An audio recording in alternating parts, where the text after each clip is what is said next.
Selamat pagi pemirsa, berjumpa lagi dengan kami tim One Year in Mission dalam inspirasi rohani dengan tema This is Love.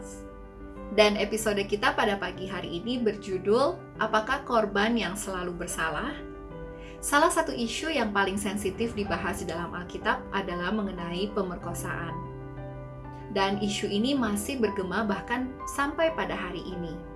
Di balik lembaran-lembaran yang menceritakan tentang keselamatan manusia, Tuhan memberikan ruang bagi beberapa kisah menyakitkan tentang perempuan-perempuan yang mengalami pemerkosaan. Salah satu di antaranya adalah Dina. Dina adalah satu-satunya anak perempuan Yakub yang dilahirkan oleh Lea. Dengan status ini, Dina adalah seorang harta berharga yang paling dilindungi oleh saudara-saudaranya. Tetapi semuanya berubah ketika Dina pergi mengunjungi suatu kota untuk bertemu dengan teman-temannya. Dan di kota itu ia bertemu dengan Sikem, sang pangeran, dan Alkitab mencatat bahwa Dina dilarikannya dan diperkosanya. Tetapi setelah ia menodai Dina, hati Sikem terikat kepadanya dan ia mencintai gadis itu.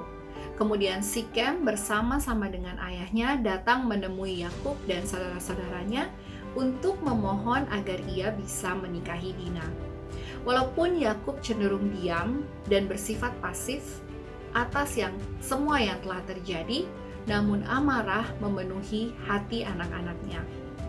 Kita semua tahu apa yang terjadi setelah itu. Yakub dan anak-anaknya menyetujui permohonan itu dengan satu syarat, yaitu semua laki-laki di kota itu harus disunat. Dan selagi para laki-laki bergumul dengan rasa sunat yang sedang dialami, Simeon dan Lewi bergerak masuk ke dalam kota. Mereka membantai setiap laki-laki di kota itu, termasuk Sikem dan ayahnya. Kemudian mereka juga menyelamatkan Dina yang saat itu tinggal di rumah Sikem. Ketika Yakub dengan marah menegur tindakan Simeon dan Lewi, kedua orang ini hanya menjawab secara dingin. Bagaimana mungkin mereka memperlakukan adik perempuan kami seperti seorang perempuan sundal?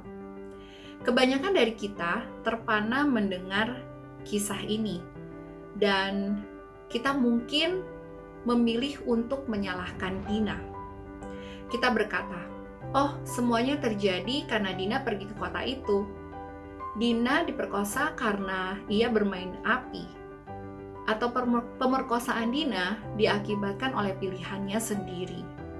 Kata-kata seperti itu merupakan jenis dari victim blaming yang menyelesaikan masalah dengan masalah. Dan ucapan-ucapan seperti itu masih bergema bahkan sampai pada saat ini. Dia sih, bajunya terlalu seksi. Kenapa dia tidak bisa menjaga diri ya? Siapa suruh pergi ke tempat sepi sendirian? Kisah Sikem dan Dina seakan-akan mendobrak asumsi-asumsi seperti ini. Sepanjang narasi yang tertulis, Dina tidak mengucapkan satu patah kata pun. Yang dilakukan Dina hanyalah ingin mengunjungi teman-temannya di sebuah kota. Dan semuanya terjadi karena Sikemlah yang akhirnya memperkosa dan melecehkan Dina. Sikemlah yang bahkan merendahkan Dina dengan berusaha untuk menikahinya setelah mencoreng nama baik Dina. Jawaban Simeon dan Lewi merupakan jawaban yang seharusnya kita ucapkan kepada mereka yang memilih diam. Marilah kita berhenti menyalahkan para korban. Marilah kita menolak untuk diam.